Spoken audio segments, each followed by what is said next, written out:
I never planned to ruin someone's life. But when I found out what he did to me, revenge wasn't a choice, it was survival. It all started with what seemed like the happiest period of my life.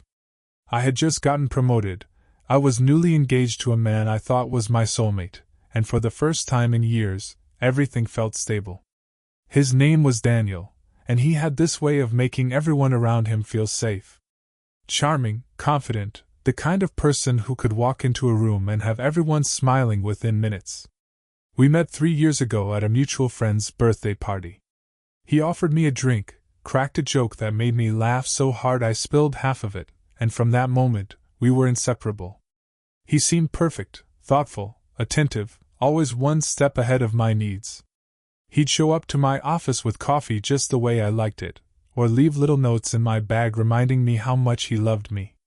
So when he proposed, I didn't hesitate. I said yes, tears in my eyes, heart bursting with joy. We started planning our wedding, looking for an apartment together, building a future. Everything was unfolding exactly as I had dreamed, until the cracks began to show. It started small. A weird text he didn't want me to see. Late nights he couldn't explain. Little lies that didn't quite fit together. But love makes you blind, and I wanted to believe him. He'd brush off my questions with a kiss, or with that calm voice that could make any doubt sound ridiculous. "You worry too much, babe," he'd say. "I'm just working late. You know how stressful the project is." And for a while, I believed it. I had to. Because the alternative, that the man I loved was lying to me, was too painful to even consider. But then, one night, the illusion shattered. I was working late myself, exhausted, when I realized I'd left my laptop charger at Daniel's apartment. He told me he'd be out with colleagues, so I thought I'd just swing by, grab it, and head home. I still remember the way the key clicked in the lock, the way the light from the hallway spilled across the living room. And then I froze. There were voices. A woman's laugh. The sound of wine glasses clinking. My heart stopped. For a moment I couldn't move. My brain tried to rationalize. Maybe a friend, maybe a surprise. But then I heard his voice, low and intimate. "You always make me forget she even exists," he said. It felt like the floor dropped out beneath me. I couldn't breathe.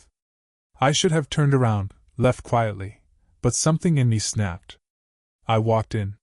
He was sitting on the couch, shirt half unbuttoned, with a woman I'd never seen before draped over him like she belonged there. They both froze when they saw me. Her face turned pale, his turned blank, like his brain couldn't process what was happening. "Wow," I said, my voice trembling but loud. "I guess I should have called first." He started stammering, some pathetic attempt at damage control. "It's not what it looks like." "Don't," I cut him off. "Don't insult me like that." The woman, younger, beautiful in that effortlessly cruel way, stood up and grabbed her purse, muttering something under her breath as she hurried out.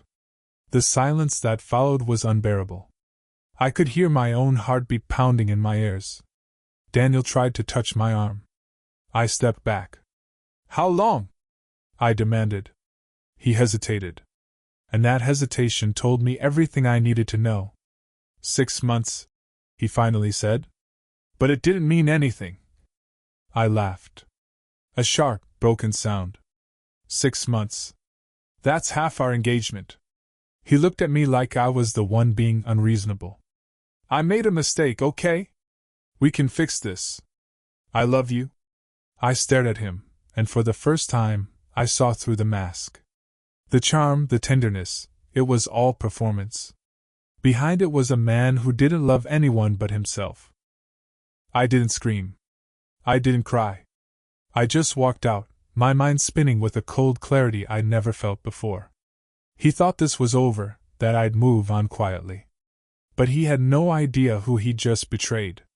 The next morning, I called off the engagement. I sent the ring back in a neat box with a simple note. "You'll need this for your next victim." And then, I disappeared from his life, or so he thought.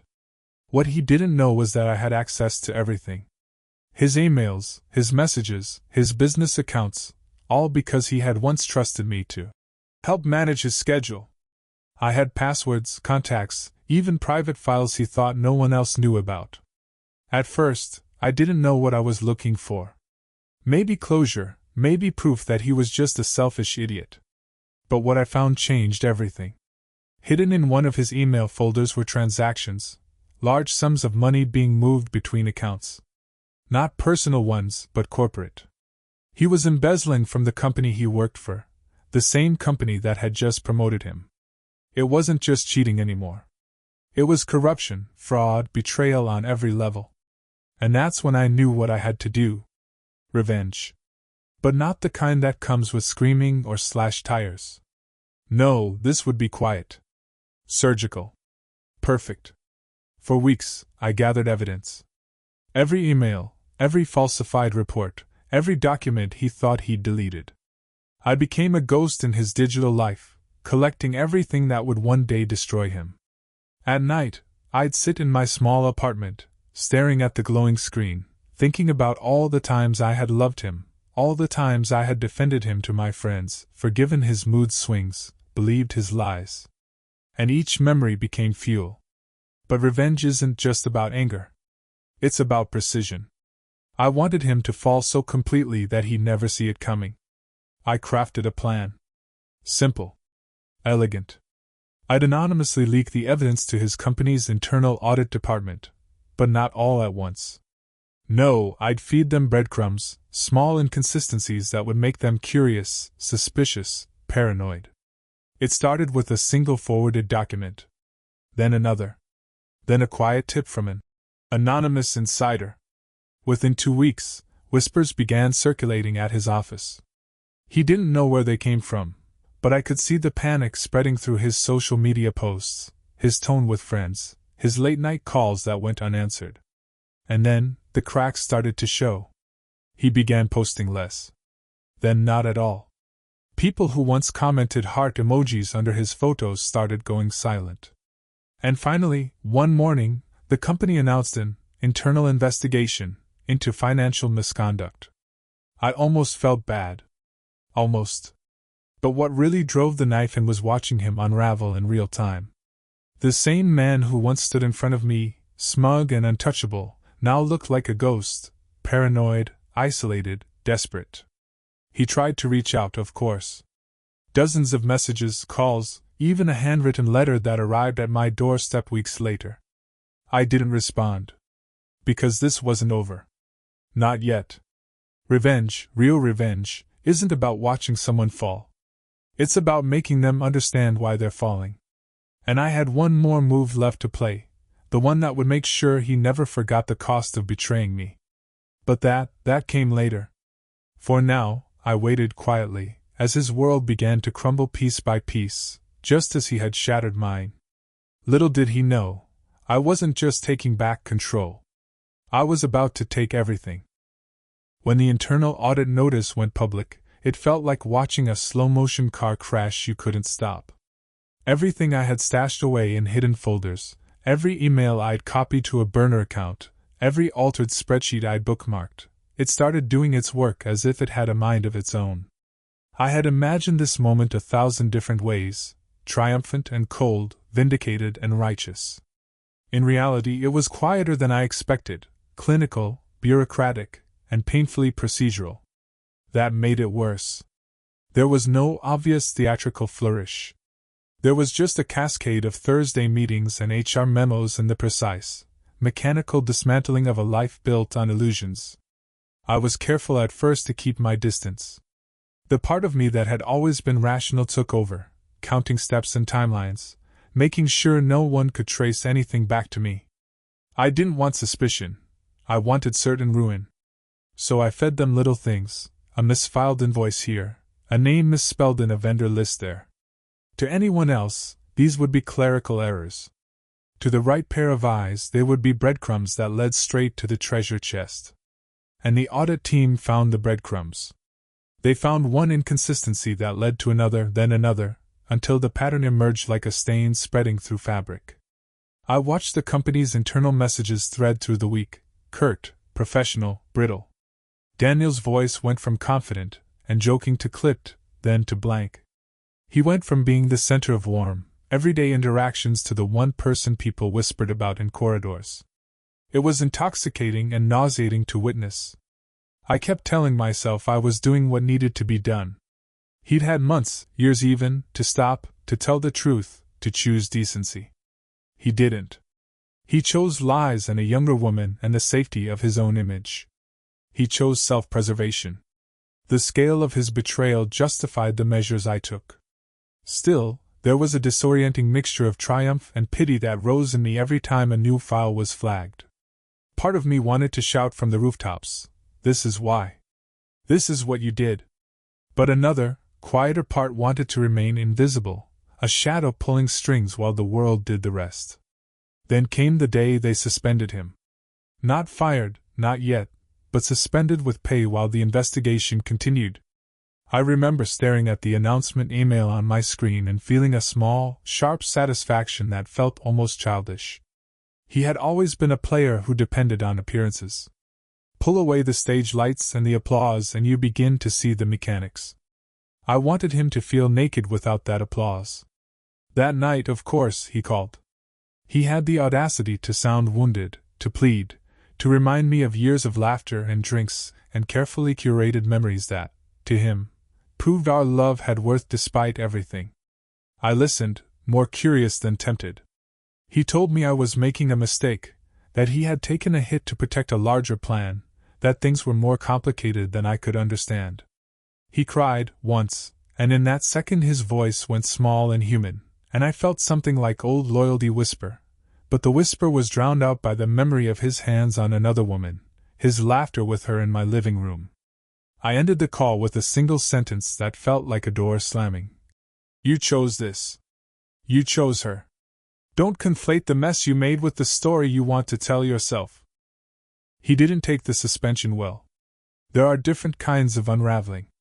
Some people become defiant, some retreat, some attempt to rewrite their narrative publicly. Daniel staggered between anger and manic attempts to salvage his image. He started showing up at events he had no reason to attend, plastering his face on social media with forced smiles and memes that had nothing to do with his old persona. It was embarrassing, in an oddly satisfying way.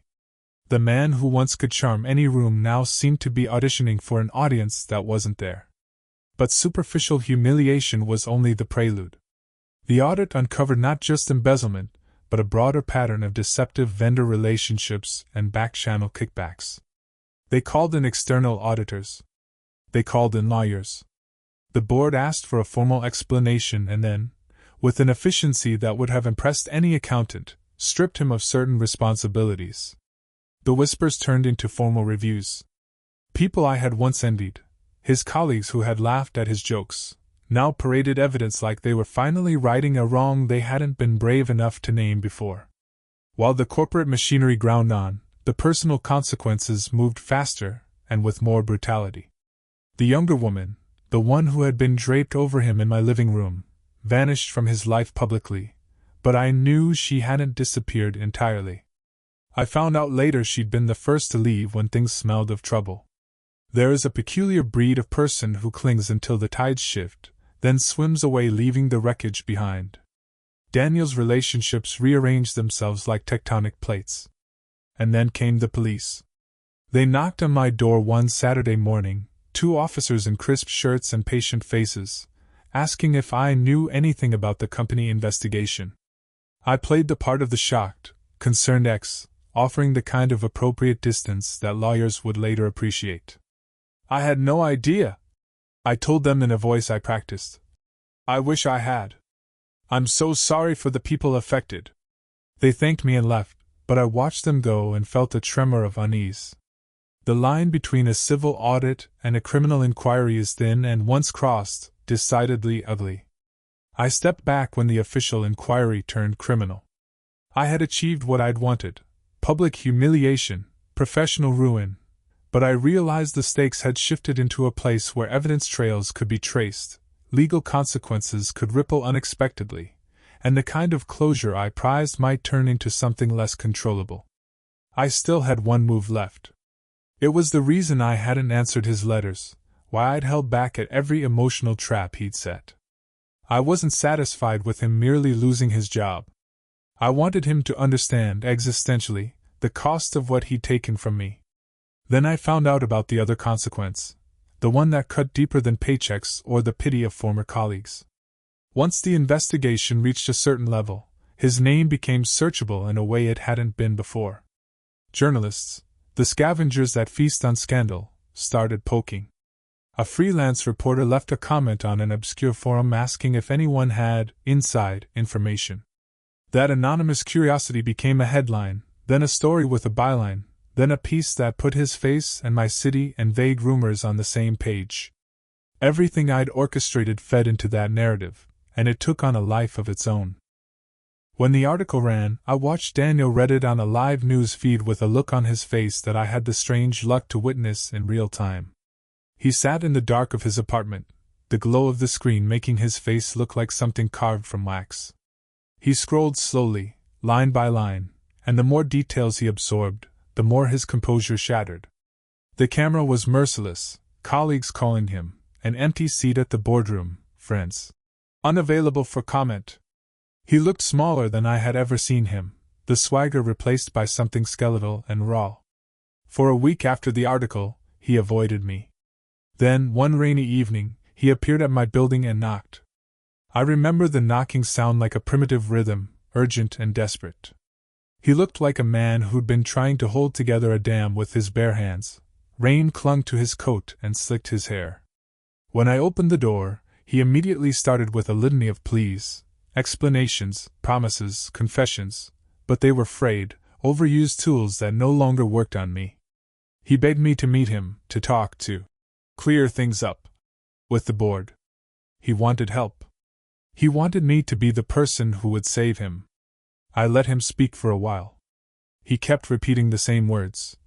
We can fix this. Just tell them it was a mistake.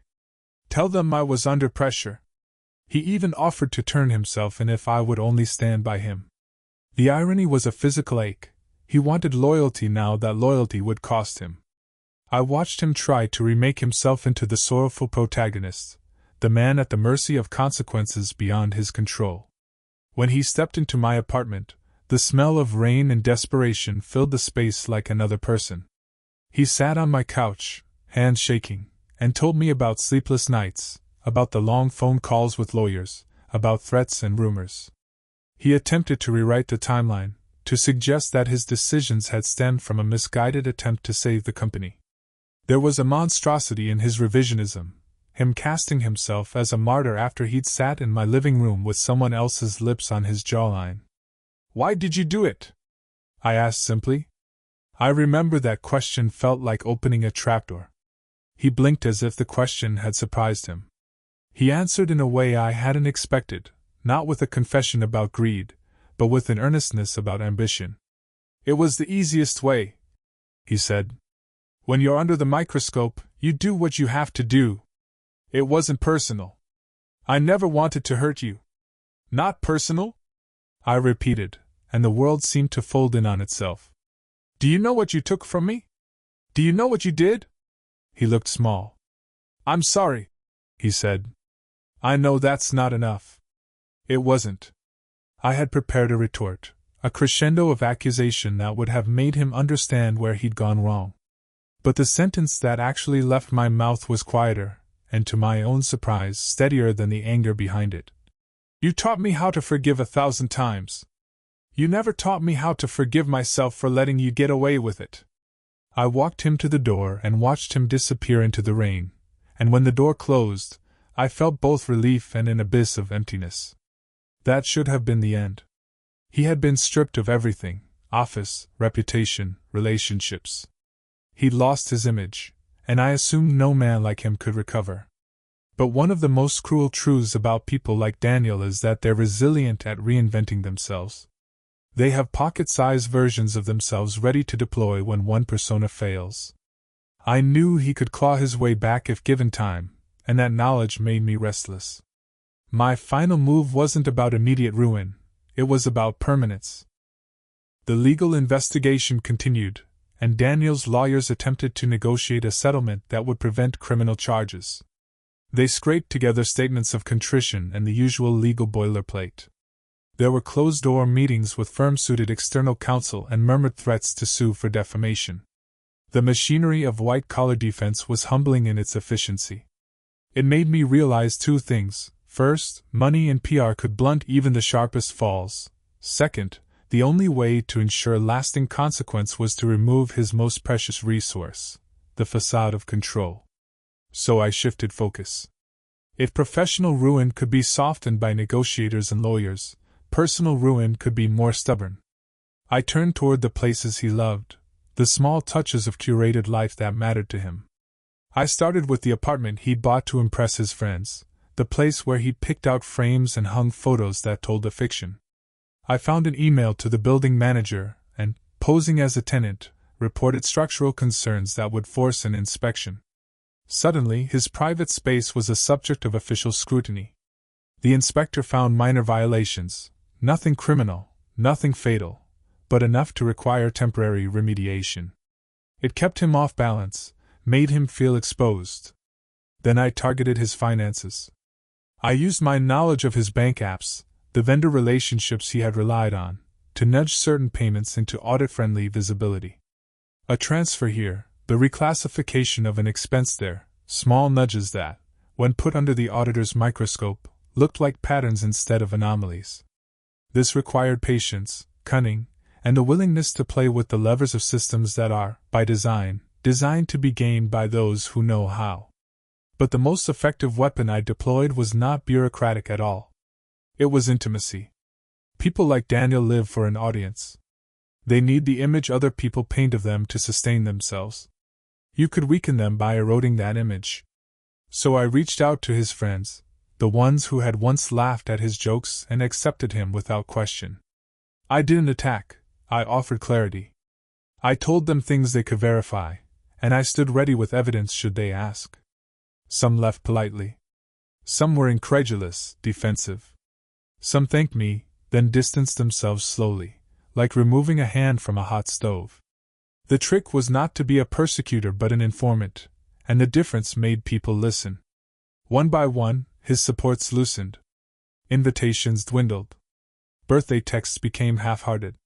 The man who had once held the center of many social circles now existed on the periphery.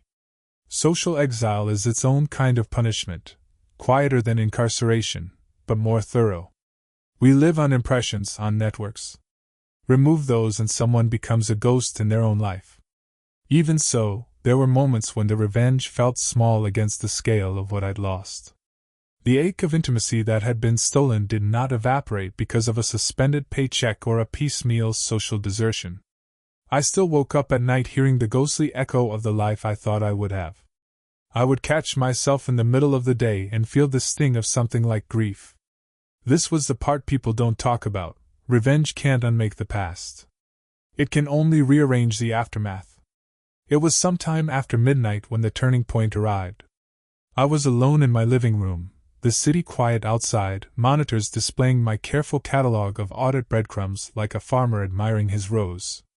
The phone vibrated, an unknown number.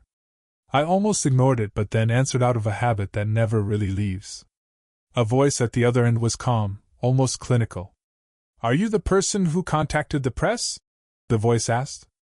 I recognized the cadence of a journalist's skepticism.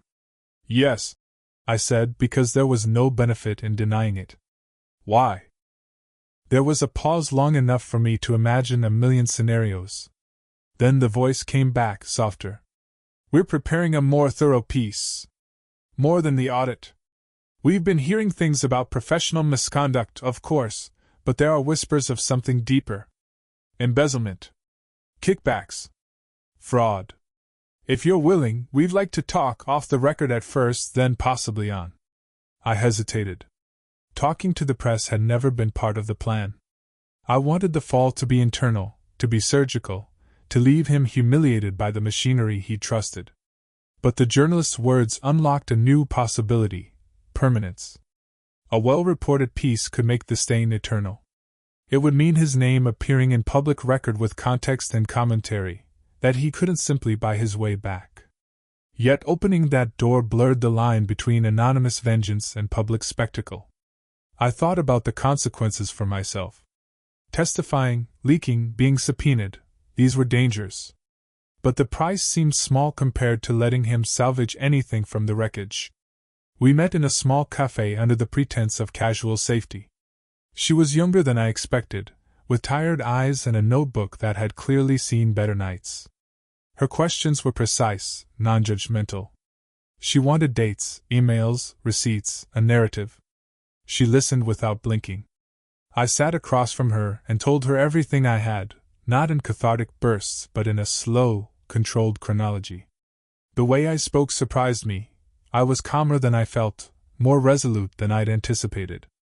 Perhaps years of living with a polished liar teaches you to locate your own truth with an engineer's precision. The article that followed was brutal and elegant. It did what I could not. It translated the dry, complicated ledger into a story people could understand. It painted Daniel as a man of charm and small cruelties who had used his position to manipulate others for personal gain. It named the companies, the questionable transactions, the people who had been hurt financially and emotionally. It didn't roar, it narrated. The piece rippled outward with the slow force of a tidal wave. Comments appeared, then interviews, then follow-up stories. People who had previously nodded at his charisma now nodded in recognition of the harm. The readership multiplied, and with it, the permanence I had sought. I felt both vindicated and oddly exposed. The article put our private ruin into public light. Our shared intimate spaces, the coffee spilled in my living room, even the brief warmth of our engagement became details in someone else's story. Revenge had a cost, privacy, in particular. I had traded my pain for a public account, and that was not without consequence. But if there was one calculus I'd accepted from the beginning, it was this: some things must be known, some wrongs must be recognized in full. If that required the light, then so be it. The weeks that followed were a messy choreography of legal letters, denial statements, and the slow decay of his public life. He attempted a counter-narrative, to file defamation suits and to point fingers at competitors. He hired PR teams whose job was to put lipstick on a ruin. But the piece had altered the ecosystem. Board members acted, partners withdrew, and the company's stock took a hit. The man who had once sat at the center of admiration was now the subject of tragedy plays and office gossip in equal measure. I occasionally saw him at a distance, in the window of a coffee shop, hunched over a laptop, on the sidewalk, moving like someone following a map only they understand. Sometimes he would glance my way, catch my eye, and then look away quickly as if the sight of me would reopen wounds he wasn't ready to face. In public, he looked haunted. In private, I'd heard rumors that he'd started attending meetings with lawyers, that he'd been sleeping in the office some nights, that he'd taken to pacing the apartment like an animal trying to find a way out of a trap. And yet, through it all, there were still moments when I felt the ache of what had been lost, not because I missed him, but because I missed the life I had imagined with him. The wedding plans, the tiny apartment with plants in the windows, the ridiculous nicknames we'd given each other. Those memories were not erased by his betrayal. They remained as shards in my chest, glittering with what might have been. Revenge rearranged the world, but it did not remove the ghosts. One night, after months of legal wrangling, Daniel reached out again, not with pleas but with a different tone, stripped of bravado and coated in a brittle self-awareness that felt like the veneer of a man who finally recognized his reflection. He asked to meet. This was not the same desperate knocking in the rain. This was a diplomatic, cautious request, the kind a man makes when he's negotiating the final terms of a surrender. I could have refused. Part of me wanted to. Part of me wanted to leave him to the consequences, and never be complicit in his rehabilitation. But the person across from me, the one I agreed to meet, mattered more than the pliable symbol of his past arrogance. I went to the meeting with a binder of documents and a quiet purpose. We met in the same cafe where I had met the journalist. He arrived later than me, eyes hollow, cheeks hollowed by sleepless nights, coat limp and defeat settled into his posture. He didn't try to charm me. He didn't flinch when I slid the binder across the table. "You made sure I couldn't come back from this, didn't you?" he said finally, voice raw. I made sure you couldn't pretend to be innocent, I corrected. There's a difference. He looked at the documents like they were relics of a life he no longer had claimed to. There was a long silence as he collected himself, then he finally said, I don't know what to say. Say you understand, I said. Say you regret. Say you won't try to fix this by spinning it into something else. He did not make the easy promises. Instead, he looked at me and, for the first time in our entire relationship, spoke without varnish. He told me he had been afraid of failing, that ambition had swallowed him, that the cruelty I had felt was not a product of malice so much as a hunger to remain relevant at any cost. There was no absolution in his words, only a kind of trembling admission. We sat like that for a long time, two people who had once shared a future, and now had to reframe what the future might mean in a world altered by exposure. In the end, who he became after all of this was not mine to decide. My role had been to ensure accountability, to create consequences proportionate to his betrayal. Redemption, if it existed, would be something he had to earn without my scaffolding. When I left, the night was thick, cool against my skin. A sense of strange closure threaded through me, not relief, exactly, but a settling. The final act had been played. The company had its report, the auditors had their pages, the journalists had their narrative. He had been exposed, dismantled, then left in the quiet aftermath to either rebuild honestly or remain the ruin he'd earned.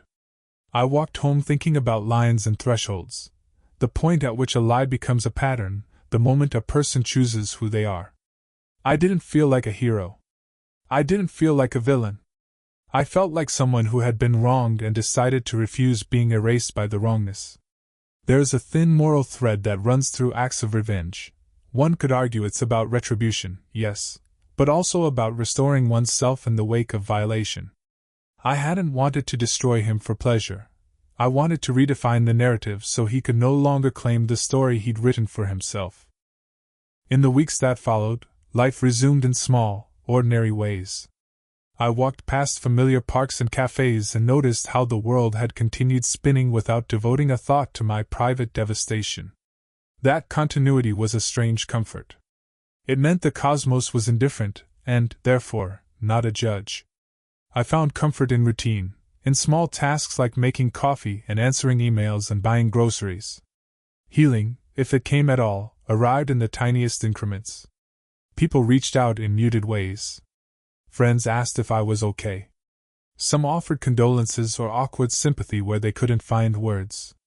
Others had their own opinions about what I had done. A few called me vengeful, a few called me brave. Labels are useful for others. They are not particularly helpful to the person who has to live with the aftermath. There were consequences I hadn't anticipated. Some nights, I would wake with a start, haunted by the image of him on my couch months earlier, hands empty and pleading. There was a loneliness that revenge could not fill. You strip away a person who belongs in your life and with them, the predictable shapes of days. You are left with choices to remake the architecture of your life. And yet, in the quiet, there was also a newness. I remembered, with startling clarity, desires that had been buried under the plans we made together. I tentatively reconnected with hobbies I had shelved, took a pottery class, started reading novels I had once dog-eared in the margins. There was a modest joy in rediscovering parts of myself that had nothing to do with anyone else's narrative. That felt, perhaps, like the most important victory of all. Months later, on a bright morning that smelled faintly of rain, I received a notice. A settlement had been reached between the company and certain parties. Daniel's name was absent from the headlines, and though he had not been erased, he had been contained. The legal mechanisms had done what I could not on my own, they had formalized consequence. It felt anticlimactic somehow, administrative closure instead of dramatic catharsis. But Teresa, the journalist, called and told me the piece had changed how the industry looked at the company, how policies had shifted. That mattered. I sometimes think about what justice looks like. In movies, it's a climactic moment, a final line and a cut to black.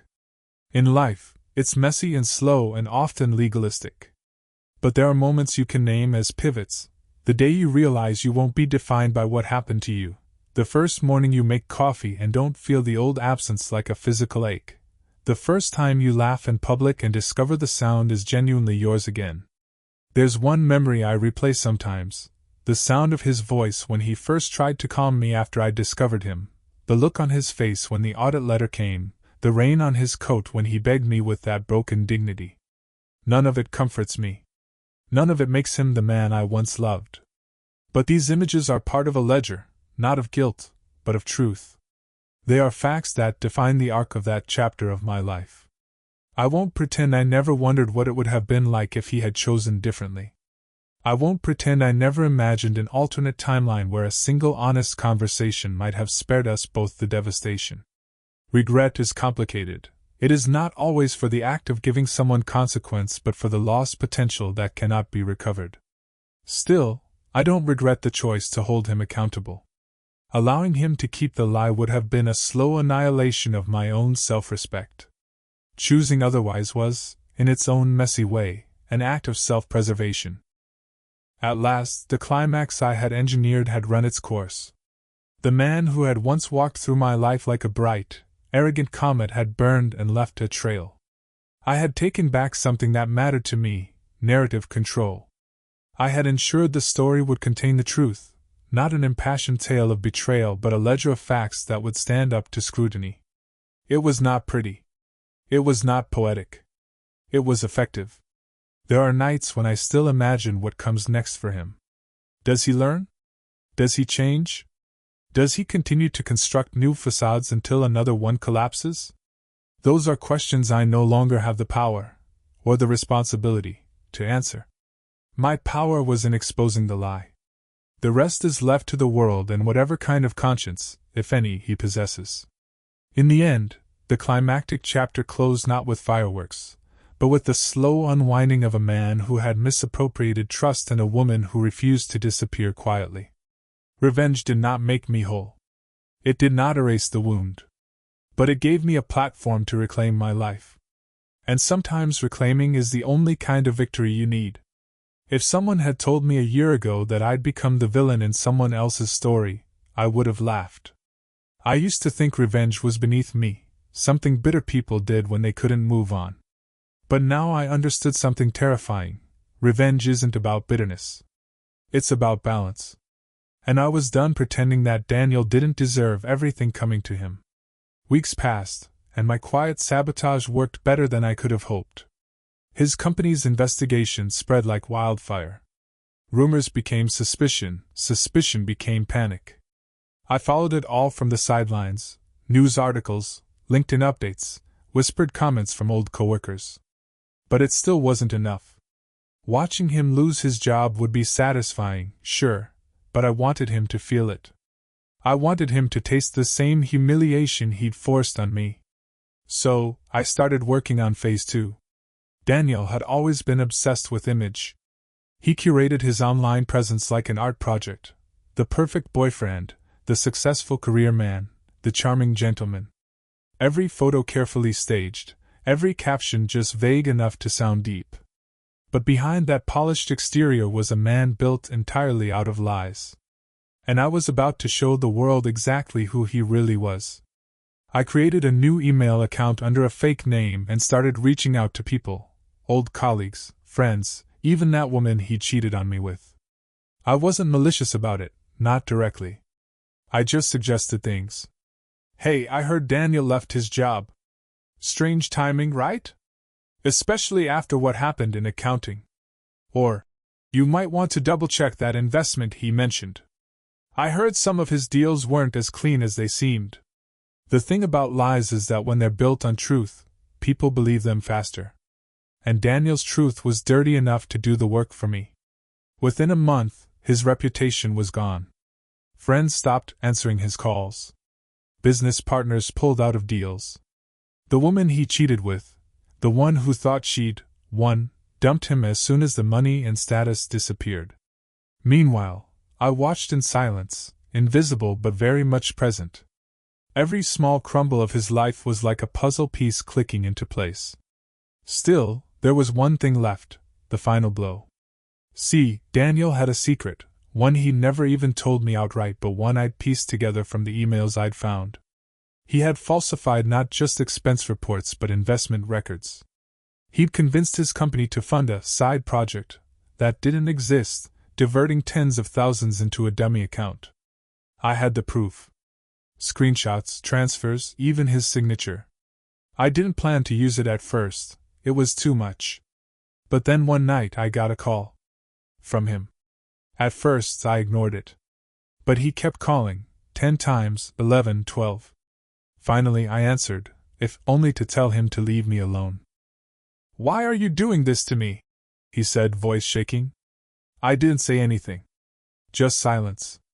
"I know it's you," he continued. "The company's turning on me. My friends are gone. I can't even walk into a bar without someone whispering, 'What do you want from me?'"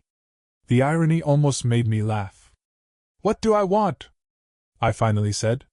"You already gave it to me, Daniel. When you lied. When you cheated. When you made me feel like I was insane for doubting you." He went quiet. Then softer. "I made a mistake. I know that. But you're destroying me." I almost felt sorry for him. Almost. "You destroyed yourself," I said and hung up. That night, I made my decision. The evidence would go public. I packaged everything into a neat, anonymous file and sent it directly to his company's legal department, CC'd to a few journalists who loved digging into corporate scandals. By morning, it was over. Daniel's face was plastered across local news sites. "Finance manager accused of major fraud, investigation underway." They even included his photo, the same polished, confident smile he used on his LinkedIn. Within 24 hours he was suspended.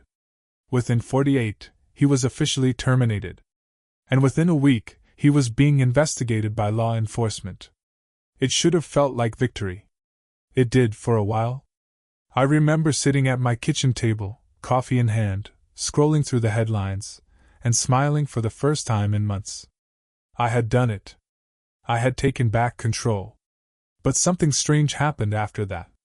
The messages stopped coming. The calls, the angry voicemails, silence. For a few days I relished the peace. Then, slowly, the silence started to bother me. Because for all his arrogance, Daniel wasn't the type to disappear quietly. Then one night, I got another call. Unknown number. I almost didn't answer. Is this Mia?" The voice was unfamiliar. Older, shaky. "Yes," I said cautiously. "This was Daniel's mother." My heart dropped. She told me he'd been arrested the week before. That he'd spent a few nights in jail before posting bail. That his friends had all abandoned him, his savings drained by legal fees. And then, she hesitated. He tried to come home," she said. "But we told him he couldn't stay. He wasn't the same. He's been drinking, talking about how everyone turned against him. I just thought you should know." I didn't know what to say. My throat felt tight. "Why are you telling me this?" I finally asked. "Because I found your name," she said softly. "He had letters from you. Photos. He still talks about you." That was the first time I felt it, guilt. Real, heavy, suffocating guilt. I told myself he deserved everything. That I hadn't done anything he hadn't earned. But hearing his mother's voice, the exhaustion, the quiet heartbreak, it hit me harder than I expected.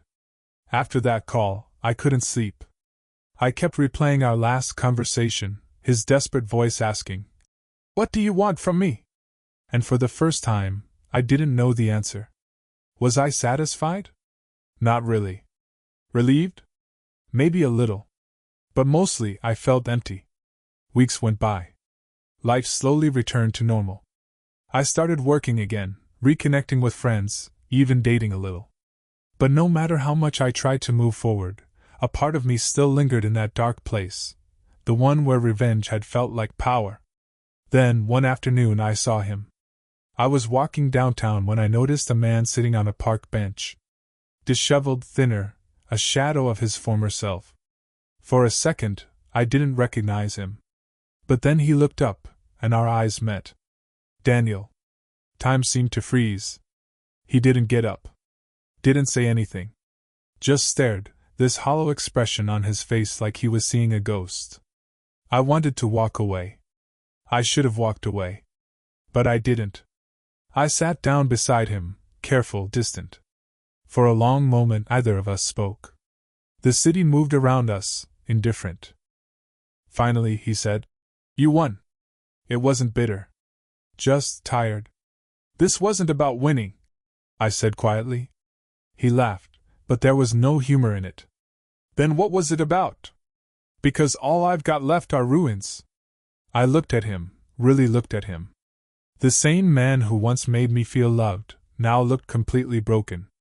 "You hurt me," I said. "You lied. You made me question my own sanity." "I know," he whispered. "And I'll regret it forever." Silence. Then he added, almost to himself, "You were the only thing real in my life. And I destroyed it." I didn't know what to say. I didn't forgive him, not then, maybe not ever. But in that moment, I understood something. Revenge doesn't heal you. It just fills the silence for a while. When I left the park, I didn't look back. That was the last time I ever saw him. But the story didn't end there. Because even though I had destroyed Daniel, the aftermath of what I'd done, the whispers, the guilt, the questions, began to haunt me in ways I hadn't expected. People started asking where I'd been during the investigation. Old coworkers remembered that I had once helped Daniel with financial reports. Someone even hinted that maybe I knew more than I should have. It wasn't serious, no proof, no accusations, but it was enough to shake me. I had been so focused on revenge that I hadn't considered how close I'd danced to the fire. And when you burn someone else's world down, sometimes the smoke follows you. But even as I tried to outrun it, part of me couldn't help feeling proud. Because I'd done what most people only fantasize about. I'd taken justice into my own hands. Still, justice has a way of demanding payment, even from those who deliver it. And soon, I'd learn that revenge doesn't end when your enemy falls. Sometimes, that's when it truly begins. People like to think that revenge is clean, that once you get it, once your enemy falls, you can close that chapter and move on. But no one tells you about the silence that comes afterward. The kind that fills your mind at night and whispers, "What now?" For a long time, I thought the silence was peace. After everything that happened, I convinced myself I'd finally found closure. But it wasn't peace, it was emptiness. When Daniel disappeared from my life completely, I felt lost. For months, he had been my obsession, my purpose. Every plan, every move, every heartbeat had revolved around dismantling his world. Once that was over, I didn't know who I was without it. It's strange how revenge changes you. It sharpens you, makes you precise, cunning, but it also strips something away. I became cautious, detached, always watching for ghosts that weren't there. People noticed. My friends said I seemed different, colder.